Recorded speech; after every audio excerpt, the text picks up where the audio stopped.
When trust turns against you, you don't see betrayal coming. That's the most brutal part.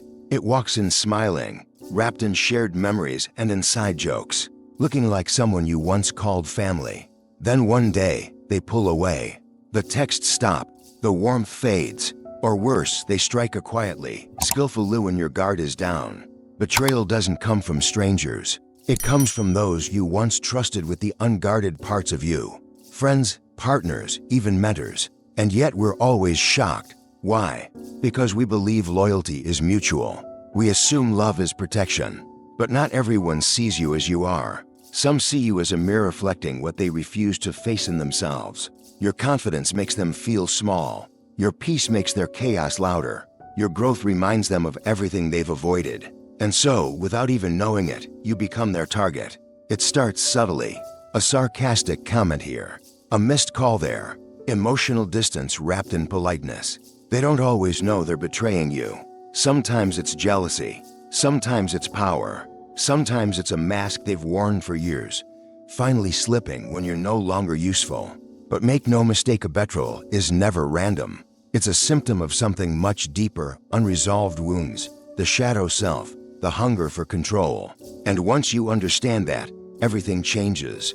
Because what feels like a sudden rupture is often the last crack in a structure that's been rotting for a long time. So let's talk about that structure. What causes betrayal to take root and how can you recognize it before it breaks you? 1. The slow burn of betrayal. Betrayal doesn't happen in a single, explosive moment. It simmers. It builds quietly, in the spaces between words, in the silences that used to feel safe. Most people think betrayal is an acted decision, a break, a line crossed. But long before that moment comes, something has already decayed beneath the surface. That's why it catches you off guard. Because the person smiling across from you, sharing meals, inside jokes, maybe even your bed, has already begun the drift. Not outward, but inward. Into resentment, into comparison, into the quiet story their ego begins to tell them. You have something they don't, and worse, you don't deserve it. Carl Jung called this the shadow self. The parts of us we suppress because they don't fit the image we want to project. Envy, fear, inadequacy, shame. These things don't go away. They fester, and when triggered, they don't always hurt the self they lash out at others. Often, the people closest to us. You didn't betray them. You just became the trigger. Maybe it was your confidence, your joy, your growth. Maybe you stopped needing them in the same way. Maybe they saw you evolve into someone they couldn't control, couldn't impress, couldn't help. And instead of facing their discomfort, they turned it on you. Quietly, at first. A dig here, a cold shoulder there, a smile that no longer reaches their eyes. This is the slow erosion of loyalty. The shift you feel but can't name. And by the time it explodes, they walk away, when they lie, when they sabotage or left stunned, asking, where did that come from? But the truth is, it was coming all along. You just didn't want to believe it. This kind of betrayal doesn't announce itself. It doesn't wear the face of an enemy. It wears the face of someone you trusted. And that's what makes it cut deeper than anger. It cuts through memory, through intimacy, through identity. The worst part? Sometimes they don't even realize they're doing it. Because in their mind, they're not betraying you. They're protecting themselves. They're seeing your true colors. The shadow self doesn't confess, it just rewrites the narrative to fit the wound it refuses to heal. Betrayal is never just about the act. It's about the quiet buildup of unresolved emotions and psychological tension that finally snaps. Understanding this won't make the pain go away, but it gives you something more powerful than closure, clarity. Because once you learn to spot the signs, tension, the projection, the subtle withdrawals, you stop blaming yourself. And you start seeing betrayal not as a personal failure, but as a symptom of someone else's war with themselves. But what fuels that slow breakdown often lives deeper beneath the surface of the person betraying you. 2. When resentment hides behind familiar faces. It's strange how someone close to you can shift without warning. A friend who used to cheer for you suddenly minimizes your wins. A partner who once admired your drive now calls you self-absorbed. A colleague who praised your ideas becomes dismissive, distant. And the worst part? You haven't changed, but something in them hasn't. You feel it, even if you can't explain it. This change doesn't happen in words. It happens in energy, the tone, the timing, the absence where support used to be. Most people brush it off. Maybe they're just going through something, maybe. But sometimes it's deeper. Sometimes your light touches a part of them they've tried hard to keep in the dark. That's where the shadow self liveth, hidden, unwanted parts of the psyche. The insecurities, the envy, the shame. Jung believed we suppress these traits to maintain our ideal self-image. But what we repress doesn't vanish. It waits. And when someone close to you, Simeon, we love, Evan, triggers that shadow, it lashes out. You didn't ask for it. You were just living, growing. Maybe you found joy in something new. Maybe you got healthier, more focused. Maybe you started loving yourself in a way they never learned to. And without realizing it, you became a mirror, not of who they are, but of who they're afraid they're not. They don't say it out loud. Instead, they reframe you. You're full of yourself. You've changed. You're too busy now. These aren't observations. They're defenses. Because your evolution forces them to look inward, and that's terrifying. So they turn the discomfort outward, onto you. This is how resentment forms in silence. It doesn't need a fight. It needs a trigger. And often, the trigger is your happiness. That's why betrayal feels so personal. Because it is. But not in the way you think. It's not that you did something wrong. It's that you reminded them of something unresolved within themselves. Something they've refused to deal with. Most betrayal starts here not with malice, but with avoidance. They avoid themselves by changing how they see you. Suddenly, you're the problem. Not because you err, but because it's easier than facing the truth. Once that narrative takes root, loyalty erodes. Slowly, quietly, until what's left is someone you barely recognize. If you've felt this shift before, trust it. Don't explain it away. The shadow doesn't lie dormant forever. When it's triggered, it speaks, and often, it speaks in betrayal. The lesson: pay attention to energy, not just words. People will often tell you how they feel long before they act. You just have to be willing to see it. And when that unresolved shadow is triggered by your growth, it often takes the shape of something even more corrosive: jealousy. 3. The quiet damage of jealousy. Jealousy rarely shows up as rage. It doesn't always yell or break things. In real life, it whispers. It hides behind compliments that don't feel real. Behind the half smile when you share something you're proud of. Behind the distant tone from a friend who used to show up with their whole heart. Most of us don't recognize it at first. We want to believe the people closest to us are happy when we grow, when we change, when we succeed. But sometimes, your progress makes someone else feel left behind. And instead of owning that pain, they mask it. They start to disconnect, not because you hurt them, but because your growth reminds them they've stopped moving. That's when the relationship shifts. The friend who used to cheer you on now says, "Must be nice," like your effort is some kind of privilege. The partner who once admired your strength now calls it too much. The co-worker who praised your work now finds something wrong in everything you do. These aren't coincidences. They're symptoms. Carl Jung would call this a reaction from the shadow self, the part of the psyche we deny, reject, or feel ashamed of. For someone stuck in comparison, your confidence reflects their insecurity. Your peace mirrors their chaos. Your wins feel like reminders of what they haven't done. And instead of digging into that discomfort, they turn it on you. Not directly. That would be too honest. Instead, it's slow. It's subtle. It looks like withdrawal, passive aggression, silence that wasn't there before. Jealousy is deeply personal, but never really about you. It's about the space you unknowingly occupy in someone else's internal struggle. And the hardest part? It often comes from those who once supported you. Their change doesn't feel like betrayal at first. It feels like confusion, like walking into a room that used to be warm, but now feels cold without explanation.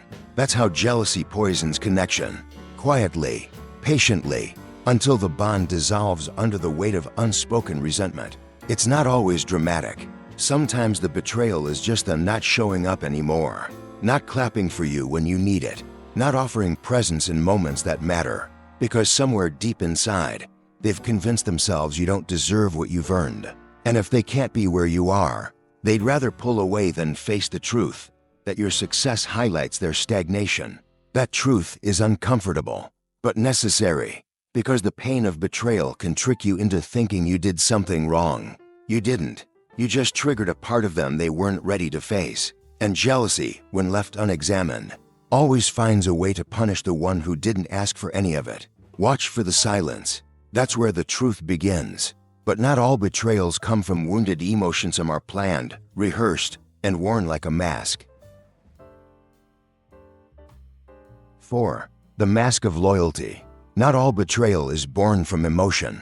Some of it is strategy. Cold, calculated, disguised under the comforting face of loyalty. It's the kind that doesn't come from a heated moment, but from a long performancia role someone plays because it gets them what they want. These people don't come into your life with knives. They come with charm, with attention, with just enough affection to make you feel seen, safe, even special. They show up when you need someone. They listen. They offer help. But behind it all, there's an agenda. And once your value to them shifts and you stop being useful, they vanish. Or worse, they turn. It's hard to see this kind of betrayal coming because it doesn't look like betrayal at all. It looks like friendship, partnership, even love. But if you pay attention, the cracks were always there.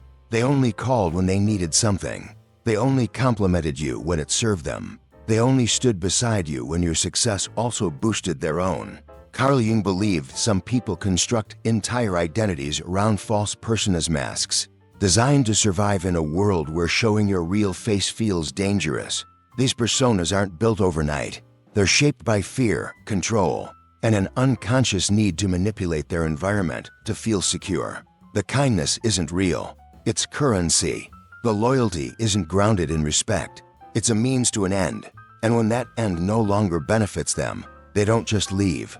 They rewrite the story. Suddenly you were ungrateful, difficult, not who they thought you were. They walk away with a clean conscience because the persona they wore was never who they truly were. The betrayal is wrapped in a justification so convincing they might even believe it themselves. This kind of betrayal hurts differently. It doesn't come from a wound they didn't lash out in pain. It comes from a place of control. And that's what makes it dangerous. Because the person behind the mask never cared about connection, they cared about leverage. So how do you protect yourself from this? Not by building walls, but by noticing the difference between consistency and performance. Genuine people are steady. Their support doesn't shift based on convenience. They show up when there's nothing to gain. Their kindness is not a transaction, it's a reflection of character. Betrayal by design is a wake-up call. Not just about who they were, but about what you missed. Noticing patterns, not words. Energy, not appearances. Some people aren't wearing masks to hide their pain.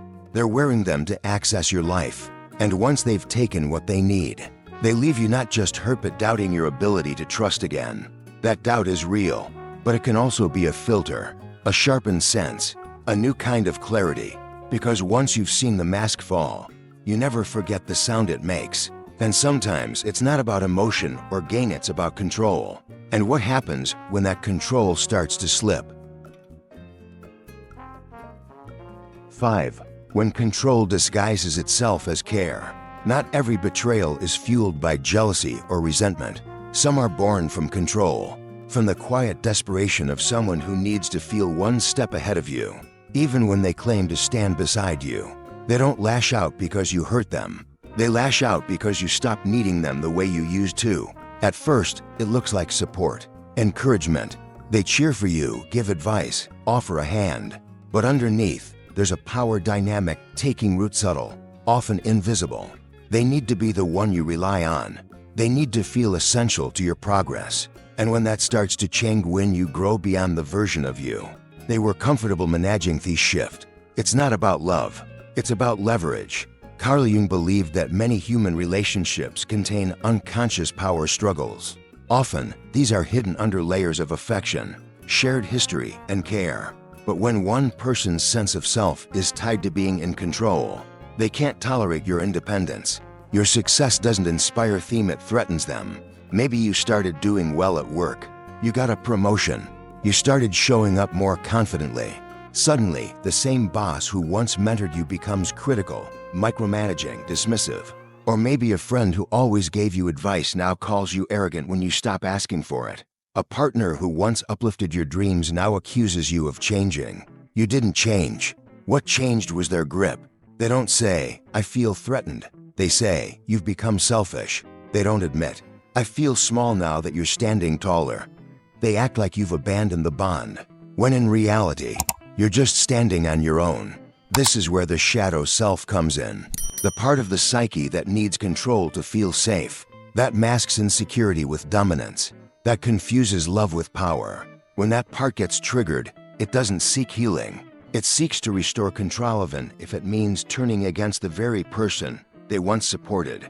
These betrayals hurt in a specific way because they come from people who were once your safety net, the mentor, the guide, the close friend. You trusted their care, but it wasn't unconditional. It was dependent on you staying small enough to manage, dependent enough to mold. And when you outgrew that, they didn't cheer. They retaliated. This kind of betrayal is hard to name. It's subtle. It wraps itself in concern. It says, "I just want what's best for you," while quietly resenting your autonomy. But once you see it, you can't unsee it. Power, disguised as love, is not love. And betrayal, when born from control, isn't about what you did, it's about what they couldn't keep. You stopped being a reflection of their authority. And for some people, that's unforgivable. In every form it takes, betrayal leaves a mark, but what you do with that truth is what defines you next. Clarity is the gift of betrayal. Betrayal isn't just a break in trust, it's a mirror. It shows you who people really are when they're no longer benefiting from you, no longer in control of you, no longer able to ignore what your growth reveals in themselves. And that clarity, as painful as it is something you can build a stronger life on. The truth is, not everyone around you is clapping because they care. Some clap because they want to be close to the spotlight. Some because they want to feel needed. Others because they haven't yet realized your light makes their shadow louder. But betrayal strips away the illusion. It teaches you to listen to silence, to feel the shift in energy before the words change. It reminds you that people don't always say what they mean, but they always act on what they feel. Eventually, you can't stop people from betraying you, but you can stop betraying yourself by ignoring what you sense. When someone starts pulling away, minimizing your worth, competing instead of connecting, that's not your cue to shrink. It's your sign to see clearly. Don't internalize their unresolved pain. Don't take responsibility for shadows that were never yours. The shadow self speaks loudest through betrayal, but what it says is more about them than you. So observe deeply, trust slowly, and know this: the right people won't be threatened by your growth. They'll stand beside it. And if someone walks away because you got stronger, let them. That's not loss. That's alignment.